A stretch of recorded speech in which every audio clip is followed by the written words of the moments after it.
এটি ইতালি থেকে ক্রয় করা বাংলাদেশ বিমান বাহিনীর সেলেক্স ফ্যালকো ইভো ড্রোন সিস্টেম। আধুনিক এই ড্রোন সিস্টেম ২০২২ সালে বিমান বাহিনীর বহরে যুক্ত হয়েছে। বাংলাদেশ বিমান বাহিনী ইতালি থেকে ক্রয় করা সেলেক্স ফ্যালকো ইভো-এর দুটি লেটেস্ট ভার্সনই ক্রয় করেছে। দুটি ভার্সনের একটি আইএসআর ভার্সন, যেখানে এসএআর বসানো আছে।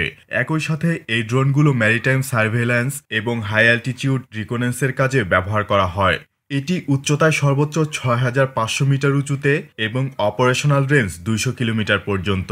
এটিতে উচ্চ প্রযুক্তির ব্যবহার করা হয়েছে। অত্যাধুনিক ক্যামেরা, নাইট ভিশন ক্যাপাবিলিটি থাকায় দিনে এবং রাতে সমানভাবে নজরদারি করা সম্ভব। বাংলাদেশ সেনা ও বিমান বাহিনীর জাতিসংঘের শান্তিরক্ষা মিশনেও এই ড্রোনগুলো অপারেট করে থাকে। এটির নির্মাতা হল ইতালিয়ান জায়ান্ট কোম্পানি লিওনার্দো।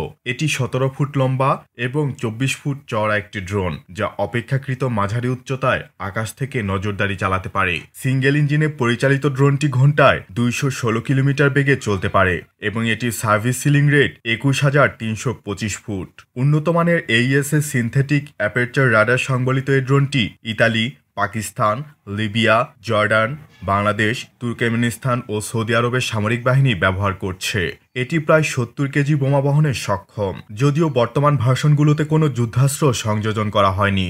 এর আগে পাকিস্তান এই ড্রোনকে আর্ম ড্রোনে রূপান্তর করতে চেয়েছিল। জানা মতে ইতালি তার অনুমতি দেয়নি, কিন্তু বাংলাদেশ সেটা করে ফেলেছে। বাংলাদেশ বিমান বাহিনীর সেলেক্স ফ্যালকো অ্যাস্ট্রো ড্রোনের হার্ড পয়েন্টে তুরস্কের নির্মিত সিরিট লেজার গাইডেড রকেট পড দেখা যাচ্ছে। প্রাথমিকভাবে এগুলোকে জ্যামার মনে করা হলেও আদতে এগুলো রকেট পড, যা তুরস্কের নির্মিত সিরিট লেজার গাইডেড রকেট বহন করে থাকে। বাংলাদেশ বিমান বাহিনী অফিসিয়ালিভাবে নিশ্চিত করেছে, সম্প্রতি সময় ডেলিভারিপ্রাপ্ত ইতালির সেলেক্স ফ্যালকো অ্যাস্ট্রো ইউভিতে তুরস্কের নির্মিত Cirit 70mm laser guided ground attack missile integrate করেছে। আমরা কি মূলত সার্ভেলেন্সের জন্য কিনছি নাকি সার্ভেলেন্স চাইলে পেলোড ক্যারি করা যায় এবং লাইট অ্যাটাক হিসেবে ইউজ করা যাবে। তুরস্কের বিখ্যাত রকেটসান কোম্পানির নির্মিত লাইটওয়েট গ্রাউন্ড অ্যাটাক মিসাইল হল সিরিট। এটি মূলত লাইটওয়েট গ্রাউন্ড অ্যাটাক মিসাইল, যা ভূমিতে শত্রু স্থাপনা, আর্মড ভেহিকল, এন্টি পার্সোনেল রোলেও ব্যবহার করা যায়, যার সর্বোচ্চ অপারেশনাল রেঞ্জ ১.৫ থেকে ৮ kilometre. Warhead weight ৩ KG initiative explosive. মিসাইলটির মোট ওজন ১৫ কেজি। এটির ইন্টিগ্রেশনের মাধ্যমে বাংলাদেশ বিমান বাহিনীর বহরে থাকা ফ্যালকো অ্যাস্ট্রোর ইউভিগুলোকে অ্যাটাক প্ল্যাটফর্মে রূপান্তরিত করতে সক্ষম হয়েছে, যা প্রশংসার দাবি রাখে।